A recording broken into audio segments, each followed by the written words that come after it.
Assalamualaikum warahmatullahi wabarakatuh. Salam Om Swastiastu, Namo Buddhaya, dan salam kebajikan. Perkenalkan, saya Syamsinar Bahar dengan NIM 250404501009. Saya merupakan mahasiswa program studi bimbingan dan konseling Fakultas Ilmu Pendidikan Universitas Negeri Makassar. Tujuan saya membuat video ini adalah untuk memenuhi ujian akhir semester mata kuliah Sosio-Antropologi Pendidikan yang diampu oleh Bapak Aswar SPD MPD. Pada pembahasan kali ini, saya akan membahas mengenai salah satu kasus yang sempat viral beberapa waktu lalu, yaitu adanya dugaan kasus pelecehan seksual verbal yang dilakukan oleh mahasiswa Fakultas Hukum Universitas Indonesia. Dan di mana sebagaimana yang kita ketahui bahwasannya universitas seharusnya menjadi tempat yang aman, tempat untuk belajar dan tempat untuk mengembangkan diri sendiri. Namun dengan adanya kasus tersebut menunjukkan adanya ketimpangan nilai-nilai yang seharusnya ada di universitas. Di pembahasan kali ini, saya tidak hanya akan membahas tentang kronologi kasus tersebut, tetapi menganalisis kasus tersebut berdasarkan perspektif sosio-antropologi pendidikan. Jadi, sebelum menganalisis kasus tersebut berdasarkan perspektif sosio-antropologi pendidikan, terlebih dahulu saya akan menjelaskan kronologi dari kasus ini. Jadi, kasus ini bermula dari sebuah grup percakapan media sosial yang beranggotakan sejumlah mahasiswa Fakultas Hukum Universitas Indonesia. Berdasarkan informasi dari berbagai media seperti IDN Times, .com.id, dan Holopis, awalnya grup tersebut digunakan sebagai ruang komunikasi biasa antar mahasiswa. Mereka membahas kegiatan kampus, tugas kuliah, dan percakapan sehari-hari seperti mahasiswa pada umumnya. Namun, berdasarkan penelusuran kronologi, percakapan tersebut sebenarnya telah berlangsung sejak tahun 2025 dan berjalan kurang lebih selama 1 tahun. Seiring berjalannya waktu, pola komunikasi dalam grup tersebut mulai mengalami perubahan. Candaan yang awalnya ringan dan bersifat umum perlahan berubah menjadi candaan vulgar bernuansa seksual. Dalam percakapan itu mulai muncul komentar mengenai tubuh perempuan, candaan seksual yang tidak pantas, serta objektifikasi terhadap mahasiswi dan dosen perempuan. Pada tahap ini, percakapan masih bersifat tertutup dan hanya diketahui oleh anggota grup saja. Berdasarkan informasi dari IDN Times, dalam percakapan tersebut terdapat berbagai bentuk pelecehan verbal yang dilakukan secara berulang dan lama-kelamaan menjadi bagian dari interaksi kelompok mereka sehari-hari. Seiring waktu, terjadi proses yang dinamakan normalisasi, yaitu suatu kondisi ketika hal yang di awalnya dianggap tidak pantas, perlahan dianggap biasa karena terus dilakukan dalam kelompok yang sama tanpa adanya teguran ataupun penolakan. Jadi, titik balik kasus ini terjadi pada tanggal 11 April 2026 ketika salah satu akun di Twitter mengunggah tangkapan layar percakapan grup tersebut. Setelah hal ini bocor ke media sosial, berbagai platform online menjadi ramai karena perbincangan tentang kasus tersebut, mulai dari Instagram, TikTok, dan Twitter. Hal ini menuai banyak reaksi komentar dari masyarakat, seperti kecaman, kritik, dan juga diskusi luas terkait dengan adanya budaya seksisme di lingkungan kampus. Isu ataupun masalah yang seharusnya menjadi kasus internal kampus kini berubah menjadi isu nasional. Berdasarkan informasi dari IDN Times, sekitar 16 mahasiswa diduga sebagai pelaku pelecehan seksual verbal. Sementara itu, sekitar 27 orang menjadi korban, yakni 20 orang mahasiswi dan 7 orang lainnya merupakan dosen perempuan. Korban ini menjadi objek pembicaraan, candaan, serta objektifikasi dalam percakapan tersebut. Setelah kasus ini viral pada tanggal 12 April 2026, pihak Universitas Indonesia melalui Fakultas Hukum dan Satgas PPKS mulai melakukan investigasi internal dan pengumpulan bukti percakapan. Kemudian pada tanggal 13 hingga 14 April 2026 dilakukan pemanggilan terhadap mahasiswa yang diduga terlibat serta dilakukan sidang etik terhadap sekitar 16 mahasiswa. Berdasarkan dari kasus ini, pelaku dikenakan sanksi yaitu skorsing selama 1,5 bulan, tercatat mulai tanggal 15 April 2026 hingga 30 Mei 2026. Selanjutnya yaitu analisis sosioantropologi pendidikan.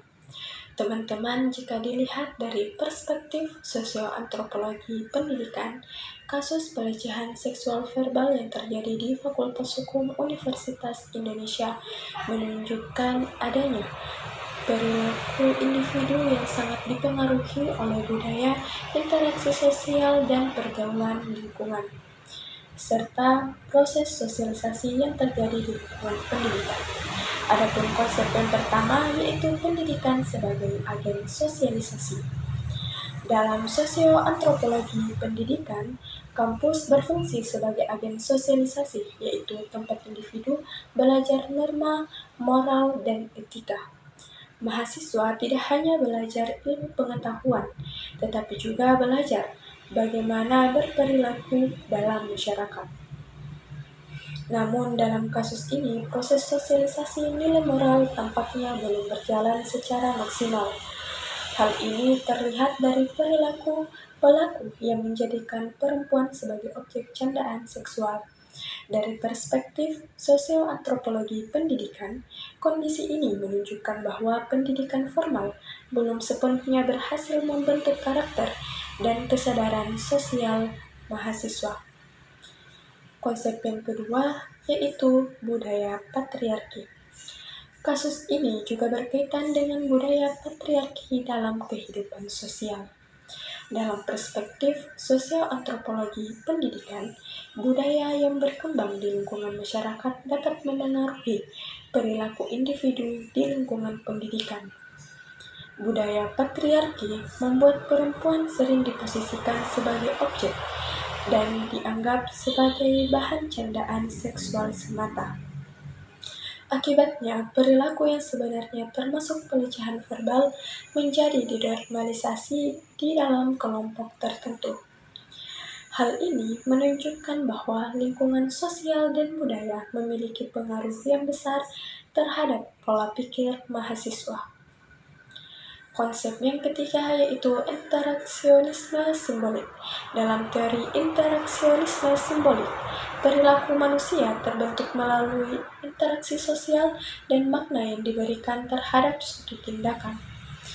Dalam kasus Fakultas Hukum Universitas Indonesia, candaan vulgar dianggap sebagai bentuk humor dan keakraban kelompok karena dilakukan berulang kali dan diterima oleh anggota grup lainnya.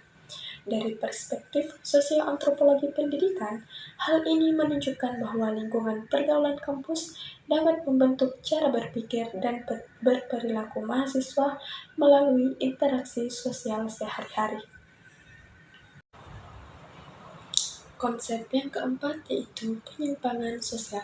Pelecehan seksual verbal merupakan bentuk penyimpangan sosial karena melanggar norma kesopanan, etika, dan nilai sosial dalam lingkungan pendidikan. Dalam sosioantropologi pendidikan, penyimpangan sosial dapat muncul karena adanya pengaruh kelompok sebaya dan lemahnya kontrol sosial.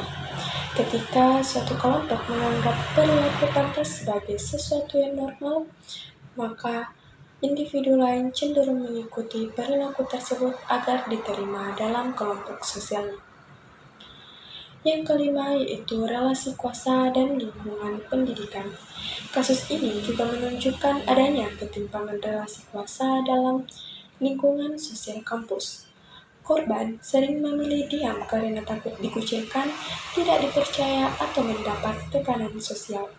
Dalam perspektif sosioantropologi pendidikan, lingkungan belajar yang tidak aman dapat memengaruhi perkembangan sosial dan psikologis peserta didik. Pelecehan verbal dapat menimbulkan rasa malu, kecemasan, hilangnya rasa aman, hingga menurunnya kepercayaan diri korban dalam lingkungan akademik. Terakhir yaitu budaya digital. Kasus ini juga berkaitan dengan perkembangan budaya digital di kalangan mahasiswa. Dalam sosioantropologi pendidikan, media sosial merupakan bagian dari lingkungan sosial modern yang memengaruhi pola interaksi individu. Grup percakapan digital membuat komunikasi menjadi lebih bebas dan kurang terkontrol. Hal-hal yang menyimpang kemudian dinormalisasikan. Padahal interaksi di ruang digital tetap memiliki dampak sosial yang nyata terhadap korban maupun lingkungan pendidikan secara luas. Jadi, berdasarkan perspektif sosioantropologi pendidikan, kasus pelecehan seksual verbal di Fakultas Hukum Universitas Indonesia menunjukkan bahwa perilaku individu dipengaruhi oleh lingkungan sosial, budaya, kelompok, dan pergaulan kampus. Normalisasi candaan vulgar, kontrol sosial, serta kelompok sebaya menyebabkan perilaku menyimpang terus berlangsung. Kasus ini juga menegaskan bahwa pendidikan tidak hanya berfungsi memberikan ilmu pengetahuan, tetapi juga membentuk karakter, etika, dan sikap saling menghormati agar tercipta lingkungan pendidikan yang aman dan bebas dari kekerasan verbal maupun seksual. Demikian yang dapat saya sampaikan terkait dengan kasus pelecehan seksual verbal yang terjadi di Fakultas Hukum Universitas Indonesia, serta analisis perspektif sosioantropologi pendidikan. Semoga apa yang disampaikan dapat menambah wawasan kita semua. Terima kasih atas perhatiannya. Sekian dari saya. Wassalamualaikum warahmatullahi wabarakatuh.